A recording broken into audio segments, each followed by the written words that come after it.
Well, I'll get started as people continue to trickle in.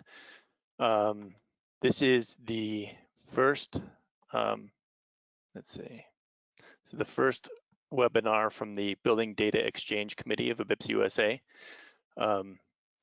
And so today I'm going to be talking about this proposed framework for enhancing building data exchange for simulation.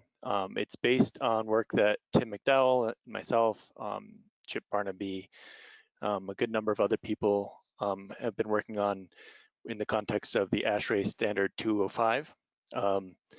And so Tim is going to be kind of co-presenting with me. I'll do most of the talking. Tim might jump in at times, but then he'll be available to help the discussion and answer questions at the end.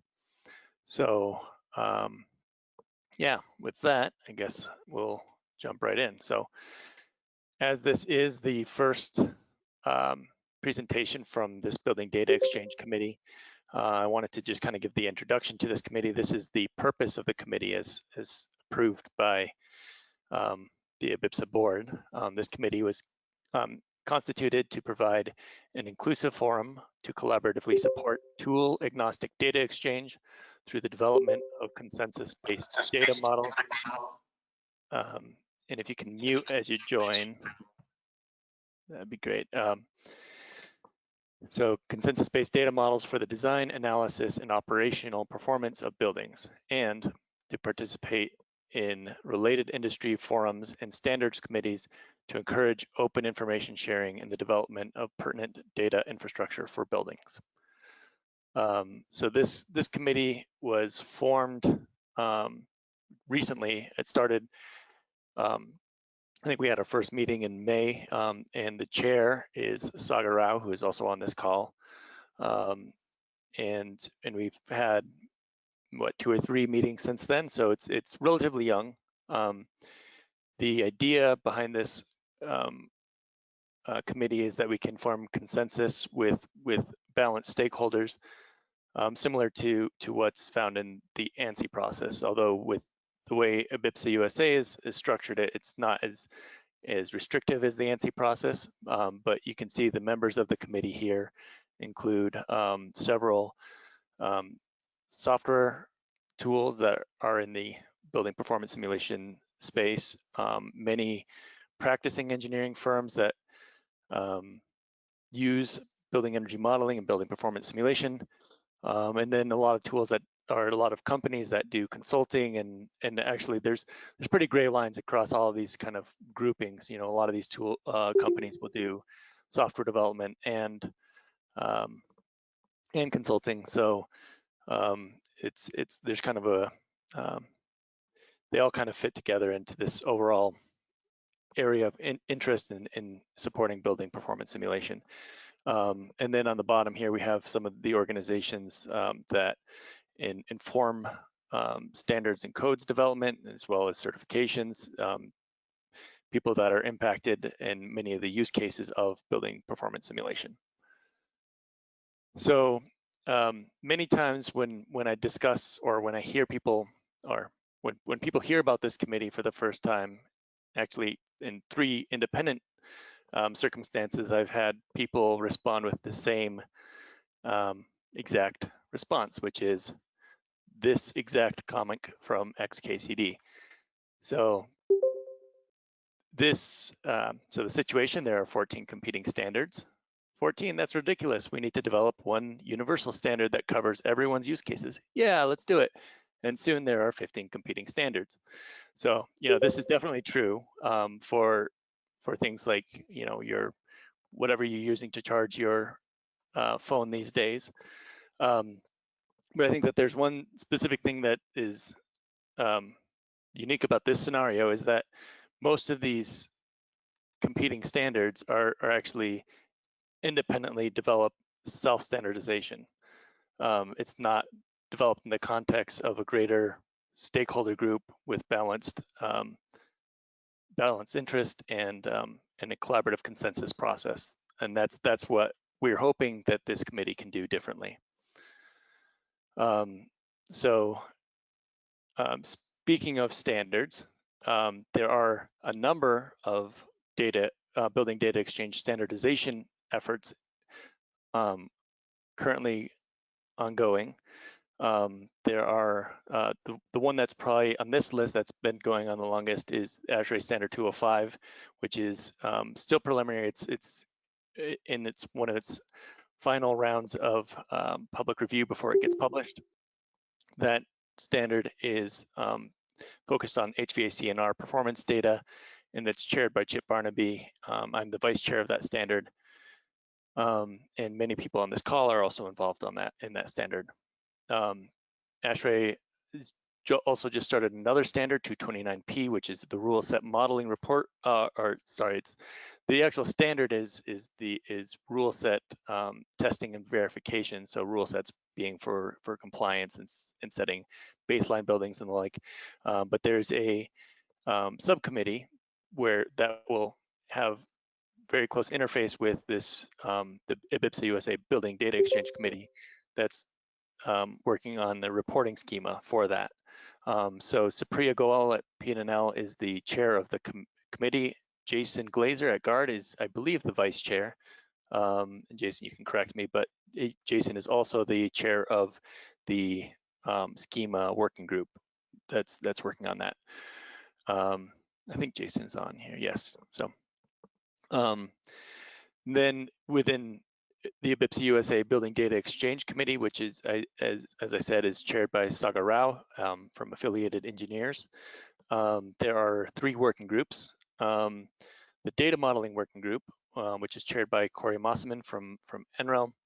The Climate Information Working Group, which is chaired by Parag Rastogi from Airbnb. Compliance and Certification Reporting, which is chaired by Matt Steen from Ambient Energy. And this particular presentation is obviously touching most on the data modeling aspect. The idea behind this working group is that it will kind of form the basis for how these other working groups develop their schemas and the like. So kind of the scope of that working group and this presentation is kind of split into 2 sections. First, there's the data model itself. The data model in this case is kind of an abstract description of how data is organized, how it's described, and how the various elements of data relate to one another. And then the other aspect is serialization, and that's translating the structured data into a format that can be stored or transmitted. So if you look at these so in the data model, we have the nomenclature. Do we call things arrays, lists, or vectors? Data types. What do we call something that's a number? Is it numeric, a float, a double, a real? These are all kind of names that are floating out there. The unit system, should we use SI? Should we use IP? And general naming conventions and styles. And then on the serialization side, you can there's plenty of discussion about XML, JSON. Engineers love spreadsheets, and then there's relational databases. There's a lot of ways to kind of store data and allow it to be accessed. And then on top of that, if you have structured data that's conforms to a schema, then you have to choose between, really at this point, it's just XSD for XML and JSON schema for JSON. I guess SQL has its own kind of schema as well that's defined for each of the tables. But one thing to point out here is some of these decisions are relatively, let's see, Mike, can you mute people who are not muted? Thanks. No, sorry. Sorry, I was going to say these decisions are relatively trivial. I mean, there's probably not, in some of these cases, whether we call something a numeric or a double, it's probably not going to make a huge impact on how successful a standard is. In fact, we could probably go through most of these cases and just select something arbitrarily and have a fairly successful standard. But I think what we want to avoid is having all 5 data modeling exercises that I presented on previously, choose something different, right? So as much consistency as possible will help, particularly with software developers who are reading the data, and for people that are actually producing the data. And because these are generally fairly trivial decisions, we have the risk of running into what's called the bike shed effect, or also called bike shedding, and also known as the Parkinson's law of triviality. The idea here, and the story here, is if you have a board of directors reviewing the plans for a nuclear power plant, the engineers present them with the plans for a $28 million power plant, and they take 2.5 minutes to discuss and approve because none of them really understand how the design works. But then when you have someone come to them with a proposal for a bike shed and asking them what color it should be, that costs $1,000, then they all have an opinion, and it takes 45 minutes to discuss and finalize a decision. So this is the risk that we face when we try to make some of these decisions, and that's what we want to avoid by kind of establishing some upfront for others to build up on top of. So again, the objectives for this data modeling effort is to establish a consistent framework for building data exchange schemas, and build on something that already exists, so we're not reinventing the wheel. And part of the problem too is that, ASHRAE 205 is just one wheel. There's a lot of other groups that have invented their own wheels, and so it's kind of, again, we have to choose something. I've been working on ASHRAE 205 for a while, and I think that there's a lot of some of the challenging decisions that we've gone through as a committee to do this. So I think it is a great starting point, but that's not to say that it's perfect. And so part of the purpose of this presentation is to get feedback from the community, and hopefully find something to, the best solution moving forward. And then, like I said earlier, we want to minimize the efforts for software developers to read and process these data formats and the data that they contain. So as I mentioned, there are two sections to this. The first is the data model. The second is the serialization. So I will start with the data model. And I know you're all muted, so either you're all laughing on mute or there aren't enough Trekkies on the call, but I'll move on to explaining what I mean by the data model. So the data model has really kind of two components, which are data elements and data groups. Data elements are the kind of core piece, which is generally just a name and a value. And then data groups are are kind of collections of data elements. And then there's kind of this hybrid where you can actually nest data groups within data groups, where the nested data group would be a data element of the parent data group. So this is the general kind of terminology that we use, is just calling things data elements and data groups. So with that, I will start with and this is, again, this is all from the perspective in what we've established for ASHRAE Standard 205. So the data element attributes are the name, the description, the data type, the units, the range of validity for the value, whether it's required or not, and then any other supplementary information in the notes. So all of this information is kind of the schema for a specific data element. And you can see an example down here for what might be latitude. And for this presentation, I'm going to propose a hypothetical data model for climate data, which is not set in stone at all. And I don't want to spend time picking it apart, but I just want to use it as an example here. So starting with the latitude, which would be the latitude of the location. So you can see the name, the description relative to the equator. It's a numeric data type. Its units are degrees, and it is limited between -90 and 90. It's a required field. And positive indicates that it's north of the equator, and negative means it's south of the equator. So that's what a data element would look like. So if you were to pull several data elements into a data group, they would look like this. Again, with all their descriptions, data types, units. What you'll notice is units and ranges really only apply to numeric data types. And then what you see here is you have kind of a basic string, and I'll go into details on the data types in a second here. But what these region and country are actually special data types, which are enumerations that are a defined list of options for these, and I'll go into that in a second too. So this is what a data group would look like for just describing the location of for climate data.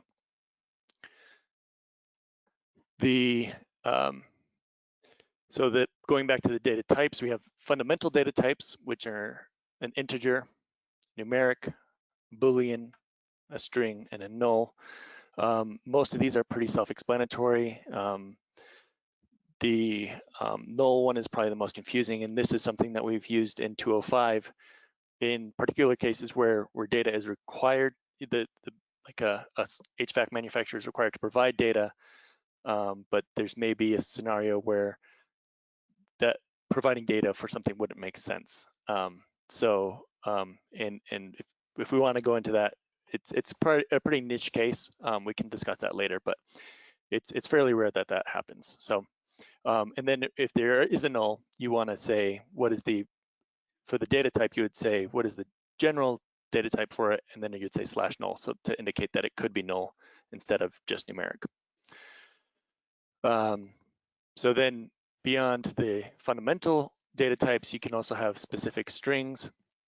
These are the specific string types that we've established for ASHRAE 205 that are specific regular expression patterns.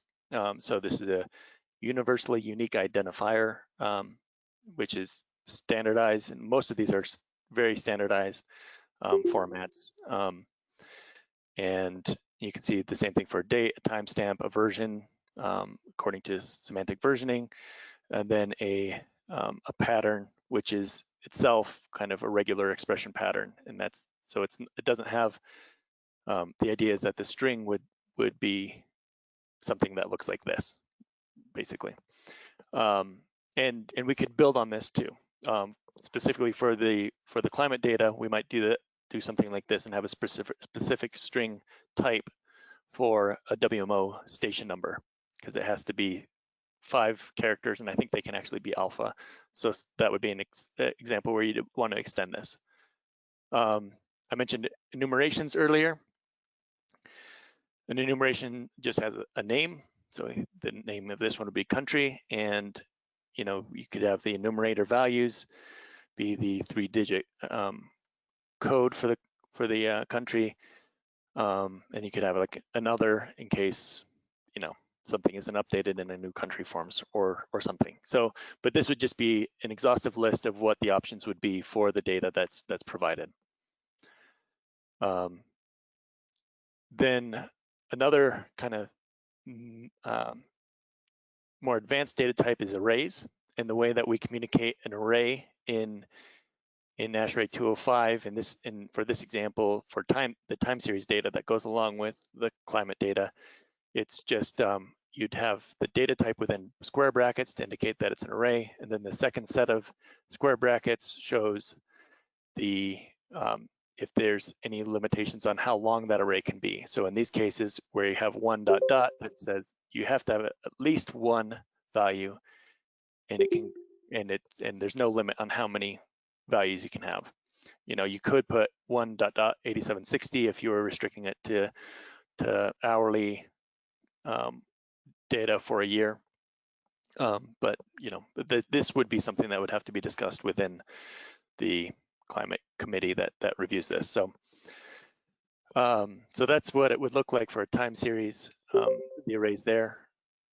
You can also nest data groups, as I mentioned before, and the way that looks like. So if we had a data group called dataset that kind of combines time series with the source of the data, so this would be like a TMY actual meteorological year, future meteorological year, potentially just design data.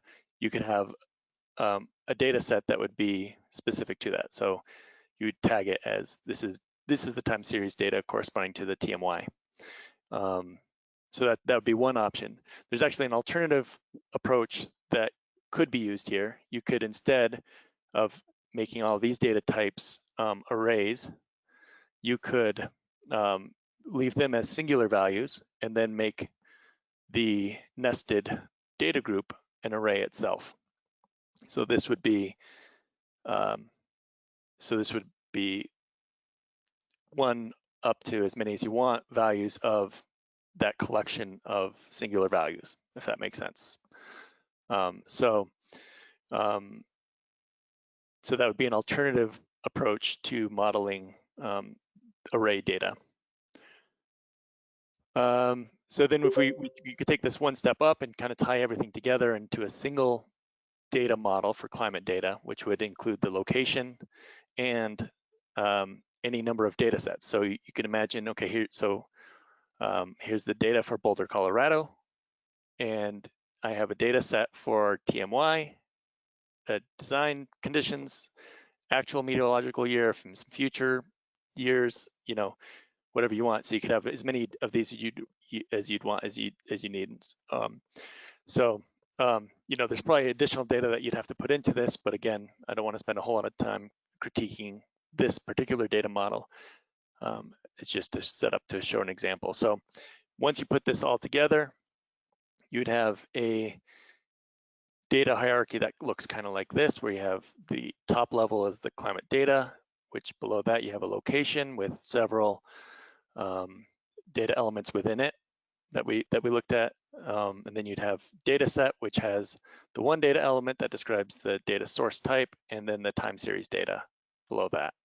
So this would be the overall hierarchy of this particular data model. So beyond kind of the structure, ASHRAE 205 also establishes some naming conventions, including some styles. So data types are all upper camel case. Data elements are snake case. Data groups are indicated as upper camel case with curly brackets. Enumerations are upper camel case with angle brackets. And then enumerators are upper snake case. And then with any of these the names of any of these components, you can only use these characters: capital letters, lowercase letters, numbers, and underscore. And that's just to make it compatible with source code that would write these elements and names. So, and then beyond the style, we also have established some guidelines for naming things. So we want to emphasize readability, use whole words and avoid abbreviations. So instead of outdbtemp, you just call it outdoor dry bulb temperature. It's maybe a little verbose, but it's, these days, this isn't going to make a big difference to our hard drives and the storage that we have on them. So another point is to add the dimension at the end of a data element name. So if instead of power input, you would say input power, and the dimension would be, for other things, would be temperature or voltage or the like. So and then we don't include units in the names of any of the data elements. So instead of air CFM, we'd call it air volumetric flow rate. And we don't include the data type in any of the names. So you wouldn't call it a name string, you just say name. So those are the general guidelines for naming conventions. And then the final part that kind of goes into the data model side of things is the unit system. For ASHRAE 205, we've settled on having only SI units with a few exceptions, where and again, this is for HVAC equipment. So if there's a rating standard like AHRAE 310-340, you would, instead of trying to convert IER into SI units or a COP, you would just leave it in its natural units that the standard rating standard defines, so that you would have access to that exactly as it's certified in the AHRAE directory. And then I can imagine with some of the other working groups within building data exchange, we'd want to use, maybe have some schemas that are IP for specific reporting. So, anything then in the US really that reports things in IP units, if we had a reporting schema, it should probably be in IP units as well. But this is all certainly areas for discussion. One thing we want to avoid, I think, is having supporting multiple unit systems, keeping in mind that the intended application of this data is not for humans to read, but for machines to process. And so the less and more standardized unit conversions that need to take place, the better for that process and the less error prone it will be. We being ASHRAE 205 base our units on the ASHRAE SI guide, which is fairly strict. And there are examples of that which people aren't always comfortable with. But I can get into that later too. So that wraps up kind of the data modeling side for ASHRAE 205. And we had established that in the standard. In fact, the first version of the standard went out for public review without settling on any serialization, thinking that could just be kind of self-standardized. We got comments back saying that no, in fact, ASHRAE 205 needs to serialize. So let's move on to serialization, and not to be confused with breakfast cereals. Hey Neil. Yeah, Corey. Yes. Quick question before you move on. Would you mind just like doing a compare contrast? You had some spots where you're basically looking at. Oops, sorry. Can you hear me? Yeah, I can hear you.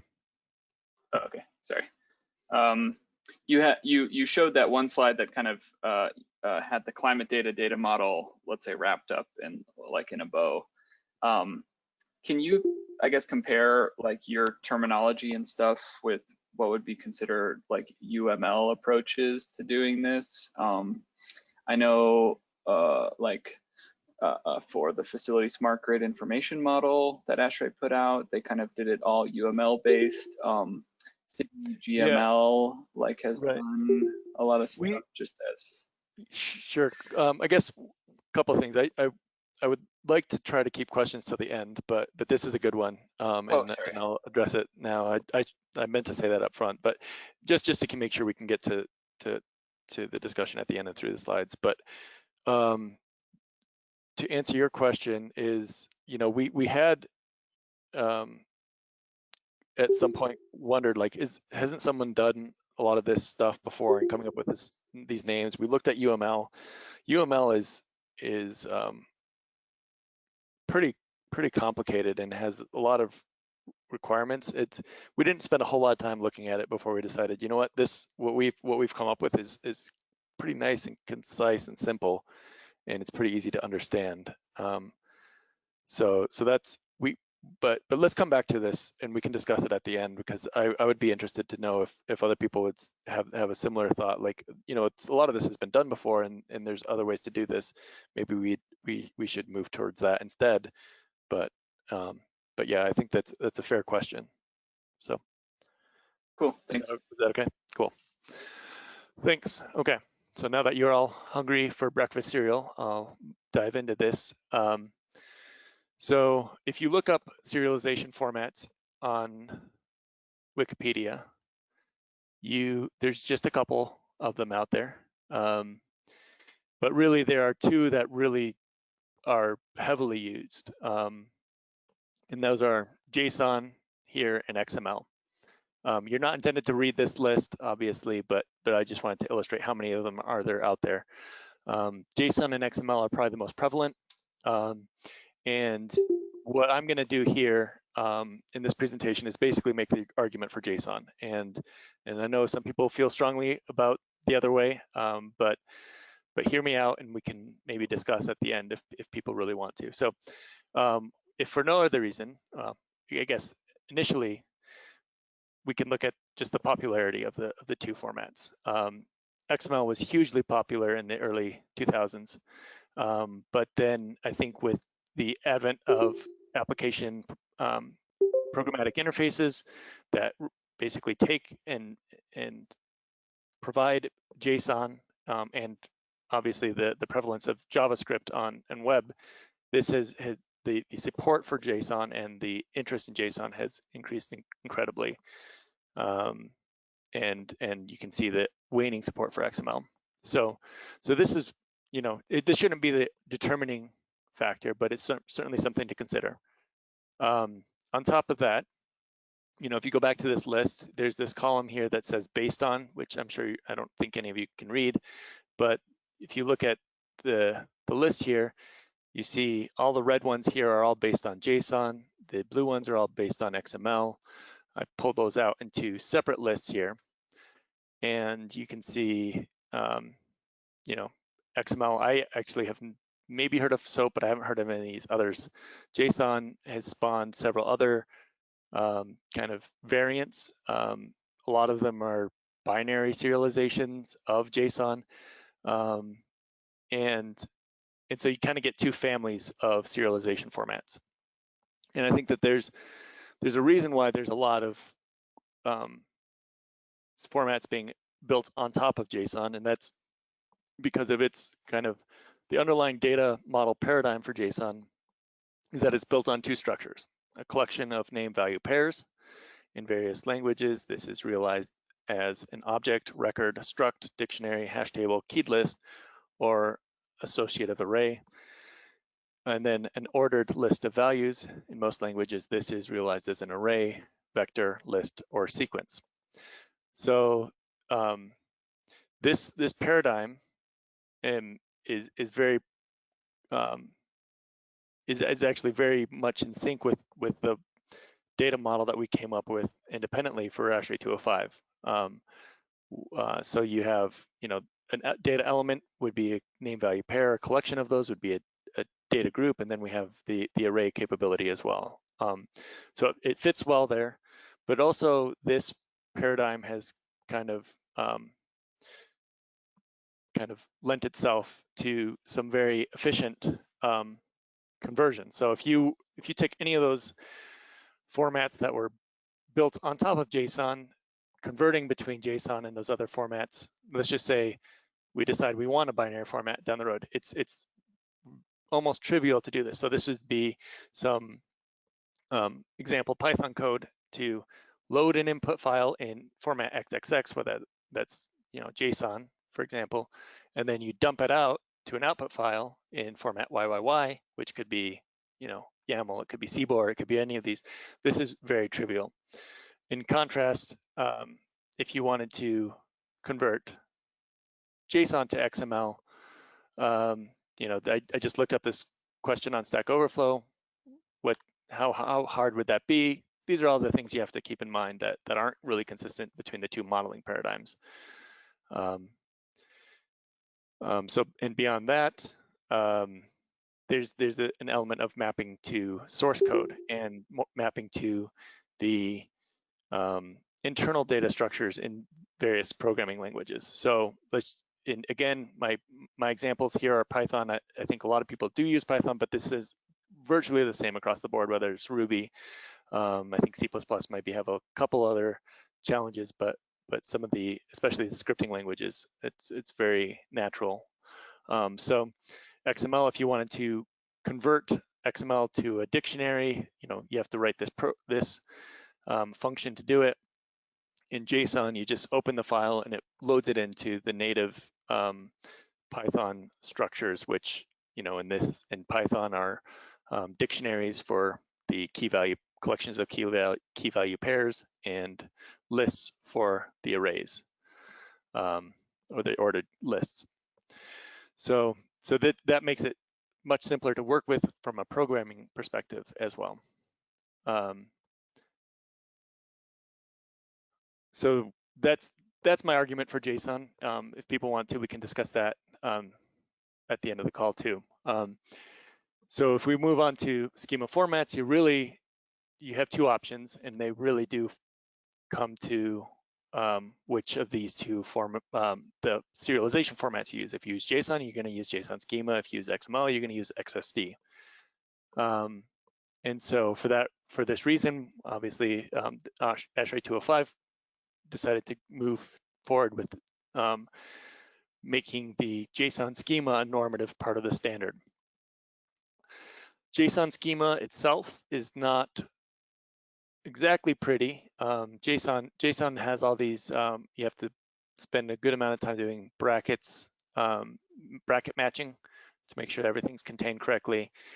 This is the JSON schema for that location example that we made. So you can see,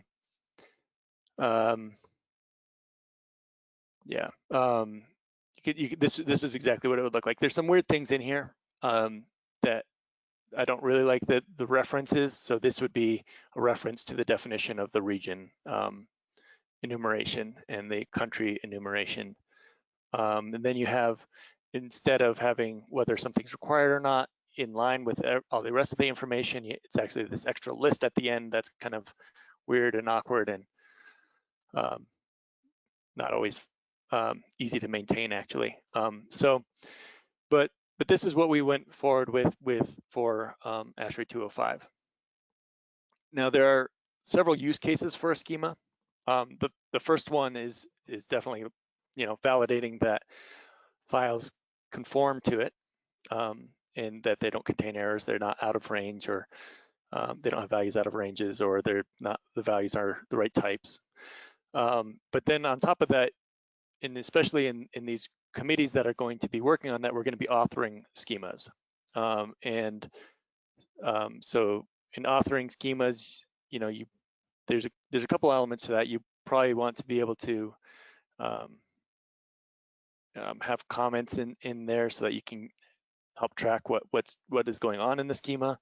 JSON schema doesn't support that. But then you also, sorry, well, I'll just go down this list. So JSON schema does a great job with file validation. It doesn't do a great job of authoring. It's kind of clunky to try to hand edit yourself, which is generally how they're. I imagine there are tools out there to help you author JSON schema, but it's not the cleanest. And then the schema also serves as like the definitive source of documentation for the data model. And so JSON schema itself isn't very easy to read, and so it doesn't serve it very well with as documentation. But I imagine there are also tools out there to help help with that, help present it as documentation. And then you also need to use the JSON schema. If you are a software developer, you need to use it to read in the source code and write out any files, or sorry, read in the data and write out data conformant with the schema. So as you're developing, you need to reference the schema to know what data elements you're expecting. And that's not something that automatically comes with JSON. It's something that has to generally be done manually. So for these reasons, we on the actually the project team it is funded through Department of Energy to work on 205. We've developed what we call a common schema source. This common schema source produces the JSON schema, but it also produces Markdown documentation, and we're in the process of making it produce C++ read-write code and a C API with the kind of option to add bindings to that API for Python, Ruby, Fortran to make it easier on software developers who adopt this.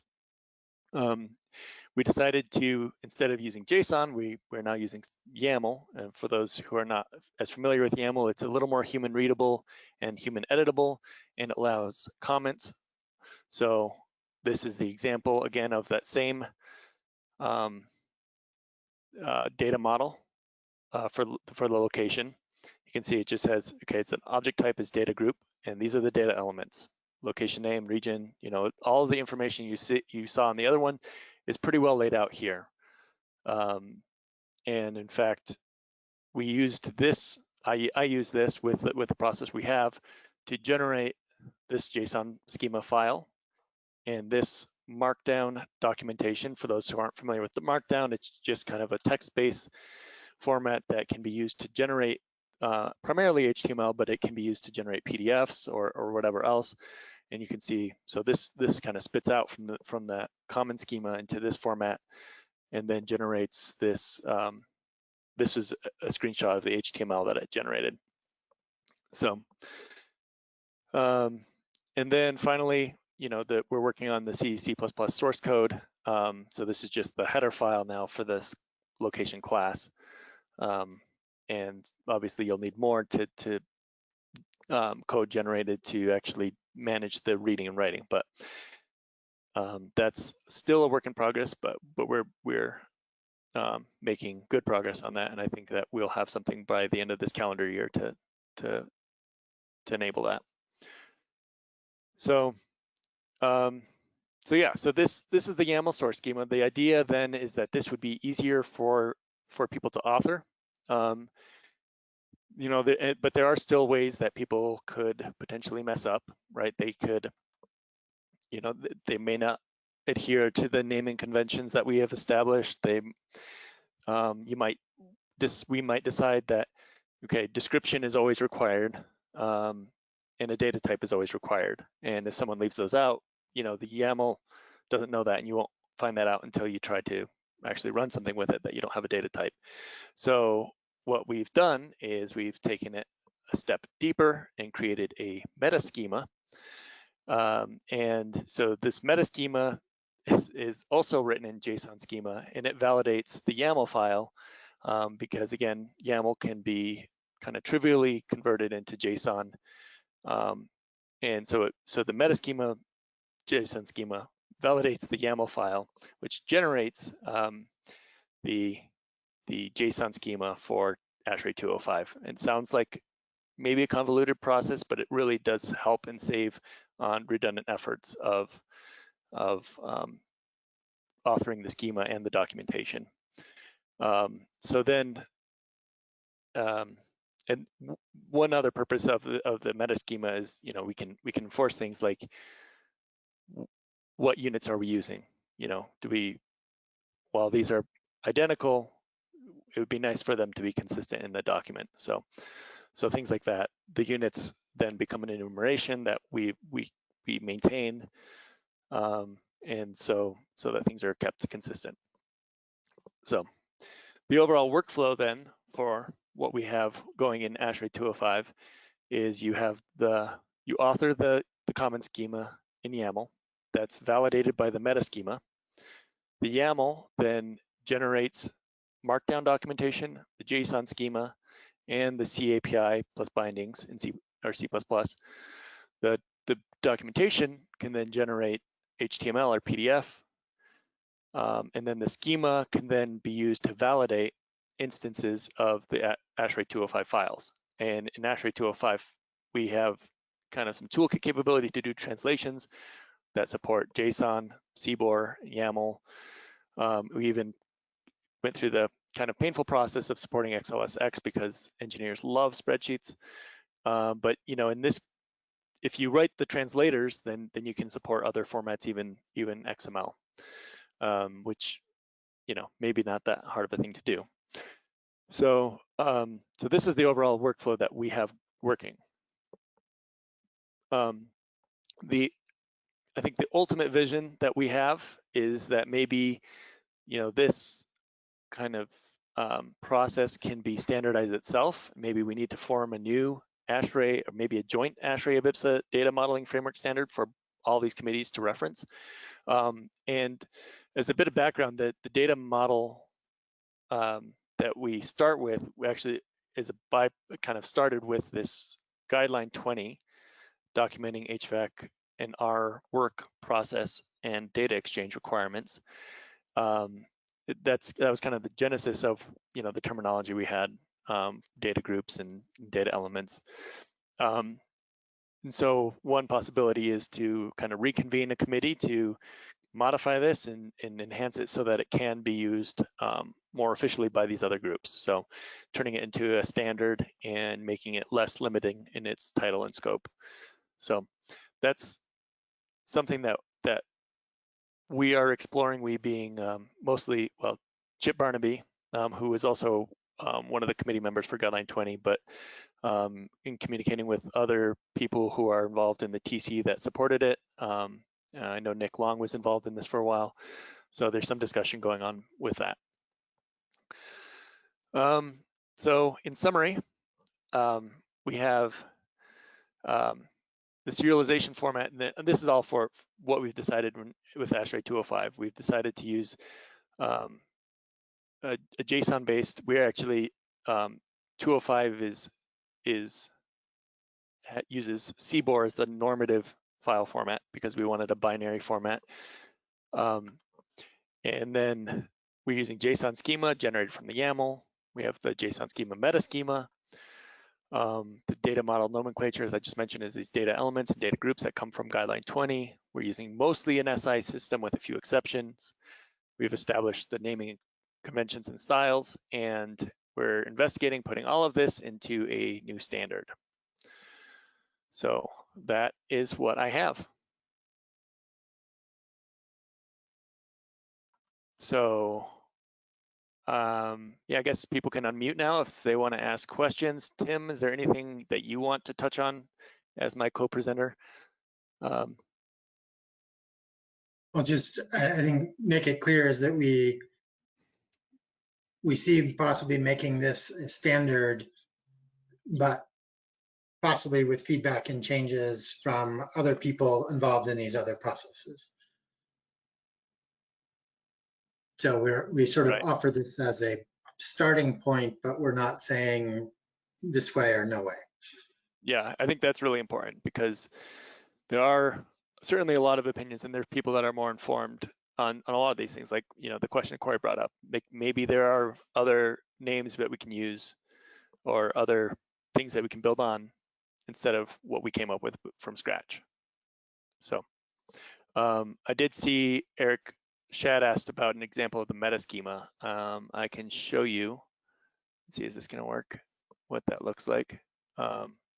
It's JSON schema authoring is pretty opaque, but where is that? That is. Neil, from like the meta-schema perspective, is it kind of similar to like having, if we stay in Python world, like AutoPep 8 and Flake 8 and yeah, I think it's kind of like a, or you know, it's a formatter really. It's this is what the JSON schema looks like. So you have, you know, these are the possible object types. We have a meta thing that just gives information about the schema. You have data types, string types, enumerations, data groups. Some of these are specific to 205, and we'd have to figure out how to handle those, like performance maps, rating data groups. All these things are kind of, they're specific instances of data groups that have special rules to them. But then you can see, okay, you know, here's our list of units, for example. These are the units that we allow in most of the standard. These are the list of units that we allow for the ratings. And that's why we need a separate kind of sub data group for ratings, like the ASHRAE ratings. This is a fun little bit. The data type pattern, everything that can go into that data type field, this is the regular expression for that.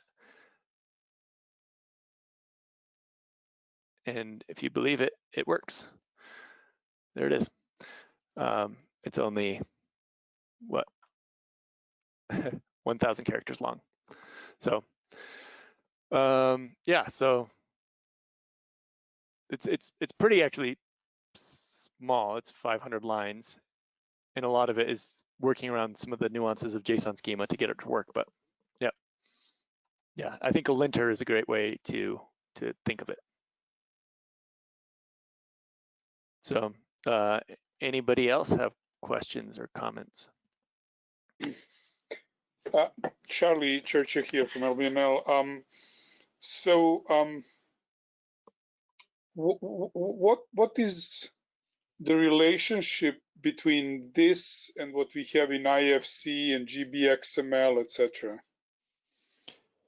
I would say that, well, IFC and GBXML are XML based. I mean, I would say that there are examples of good data models that have been established and kind of independently standardized, right? They could fit into this. They could, but I think that's one of the bigger questions of the Building Data Exchange Committee. And certainly we have representatives from, well, at least the GBXML world participating. The intention is not to start over, and but to build on things in a way that is scalable for the software developers that are trying to adhere to these standards. Right, but it would play the same role, right? It would be just better in a way, but play same role. Right, similar roles. And right now we're taking on the Building Data Exchange Committee. And Sagar, please jump in if you want to. But that committee isn't taking on, the role that GBXML currently plays and IFC currently plays. No, we're not. Yes, that's right, Neil.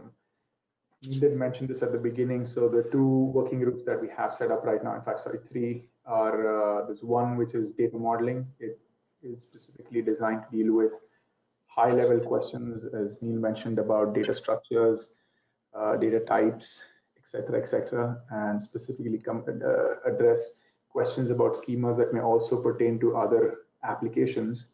And then in terms of use cases, we have climate information, both for design and analysis. And then there is a reporting schema group, which is specifically reporting for compliance and certification for buildings.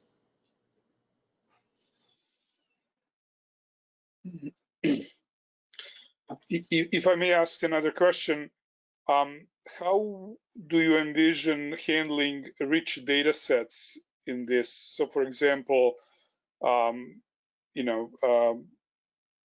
spectral data for glazing, scattering data for shading. How do you envision that as a part of this? Well, actually, I've been, Charlie, as you're aware of the work that I've done on the ASHRAE 1588 project that kind of started going down the route of coming up with a JSON format for describing glazings. But I think that, working with especially like TC 4.5 at ASHRAE, it wouldn't be a problem of having that amount of data in one of these files. So, but do you see some strict format rules where data would need to be specified in a certain way, or more loose, where anybody can specify data, in their own? Well, I mean, the purpose is standardization, right? And so, and some standardizing. So, one of the common, I guess, there's BSDF files, and there's the window output files, but they're not. The window output files aren't like a standard format. There's a lot of questions. So there's certainly opportunities in glazing, and I think that maybe what you're getting about is the question of extensibility, maybe, but I think that extensibility would have to be considered on a application by application basis. Okay. So. Also, if I may, I guess the other question that also comes up is balance, in that we can certainly get into very, very detailed definitions for glazing, but also in terms of overall balance for either a single data model or a family of data models, what kind of coverage do we get for the other properties that also define building components, elements, etc., would also come into the picture. So some of this also comes down to understanding how we want to plan for ontology. Where do these data groups actually sit? How do they connect with some of the other data groups / data elements that we may have elsewhere, again, either in a single data model or in related data models. Right, and yeah, the purpose here is not to enforce the relationships. That's up for these working groups to come up with. I mean, they'll have to figure it out with the experts for their particular application. This is just setting the groundwork so that we can talk about data models in a common language.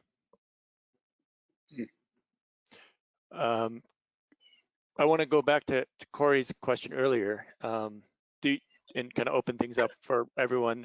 Do people know of other, like UML was one example of people that are trying to standardize the way people talk about models, data models. Are there other things out there that people know of, or anyone come away from this thinking, oh, well, this has been done before? And, you know, we spent a little bit of time trying to look for it, but we haven't really seen a whole lot. So one group that has recently started an effort, and you know, would probably make sense to coordinate with them. There is within ISO TC 205, which is ASHRAE is a tag for that. There is a new group on building data exchange. Right. Is that? Let's see. I think Okay. that's TC76. That's Nick It's Long, right? or ISO. There's an international standard. Oh, Is what you're Charlie, right? Yes, international standard, correct. Yeah, I know there's an international something called 205 that we've been interfacing with our 205 group. I don't know if it's the same one. There's coincidentally, yeah, both called 205. But yeah. Maybe I think we have been coordinating with them, but yeah. So it's worth continuing to coordinate, or even have somebody who is designated to attend these ISO meetings. Right. Charlie, can you follow up with like a link to that so we can follow up? Okay. And then let's see. Is there? I mean, any other questions?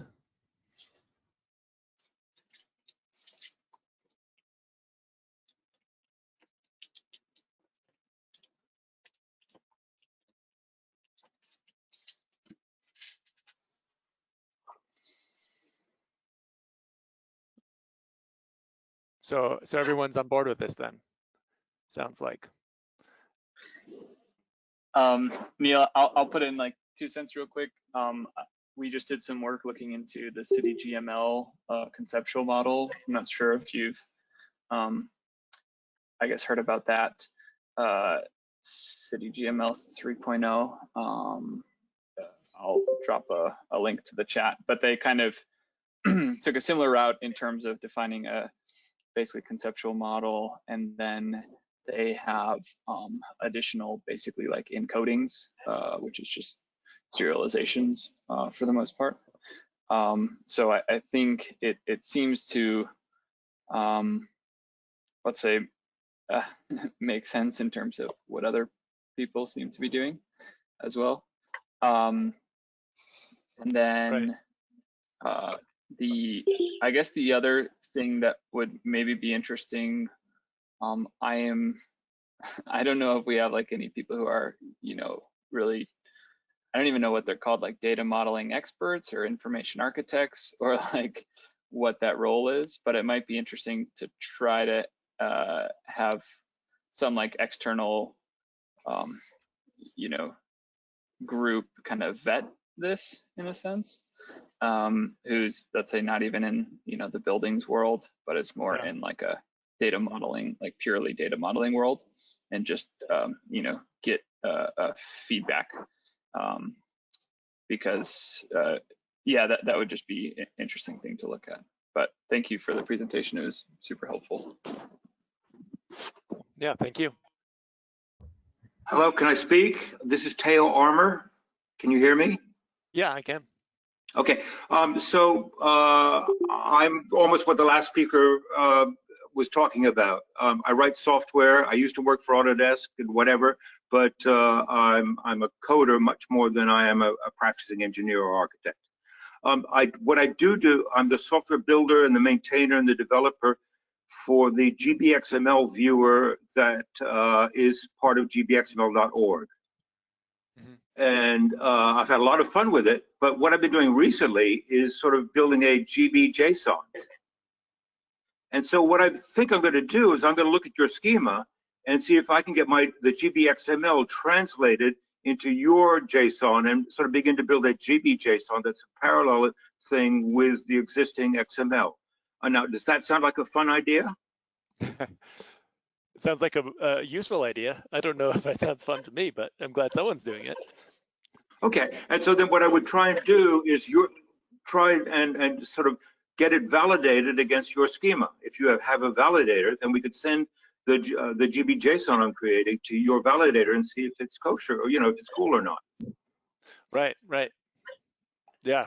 So then I could build some test cases for you because I'm generating XML files. So then I could generate GB XML files, turn them into GB JSON, and then send them to you for validation and try different test cases.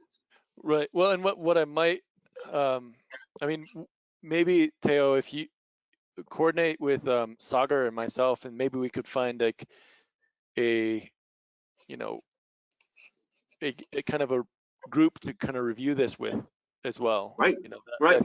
Because like one of the previous callers said, what about the glazing? I'd love to be able to load data on demand. If somebody's got some cool new stuff to add to the model, let's add it. And then the other thing is one of the issues with GBXML.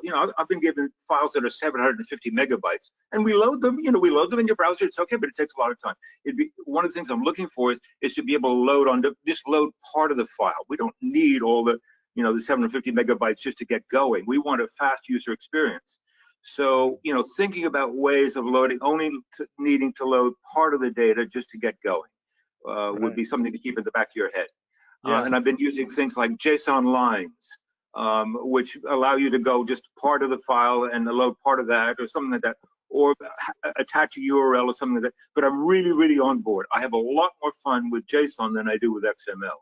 So bravo for doing this, and I'm with you. Great, that's at least affirming. Yes, I appreciate that. And I like. Go ahead. I've been looking at a lot of different formats. So right now, I've got an IDS viewer, I've got a RAD file viewer, I've got Ladybug Tools, whom Mustafa and Chris, whatever, I work with very closely. They've got their pollination format that they're working on. And look, if you give me XYZ, I will read it and turn it back into 3D in your browser. So I'm building up some experience with OSM files and whatever. So, and they're all pretty similar. We have 14 standards, but they're all evil twins or evil quadruplet twins, whatever. They're very, very similar. So, and you know what? They're all good. So I think in the future world, we can have all of these, and we're just going to pick and choose the best bits for using whatever project we're working on. And I think, if you're good, you'll float to the top. Right. Yeah. Well, let's coordinate. Yep. I realize I don't have my contact information, but do you know how to contact? I will do it through GitHub Issues. GitHub Issues, right? Would be a good way. Yeah, that's a possibility. I'm just gonna pull up. See, there's a contact. I think, Sagar, what's the email address for contacting BDE? Yeah, can you put that in the chat? That would be excellent. Right, and right, put that. Are you gonna share the presentation? Yeah, the presentation is being recorded, and we can share a PDF of the screen. slides. Okay, right. Yep. And for anybody who wants it, I am T for Tommy, T for Teo at T.Armour, ARMOUR @gmail.com. Okay, great. And if you've ever used a GBXML viewer, I'd love to get feedback because I get very, very little feedback on it. Okay, thanks, Teo. Okay, and good. So, hey, we're together. It's fun. Any other questions?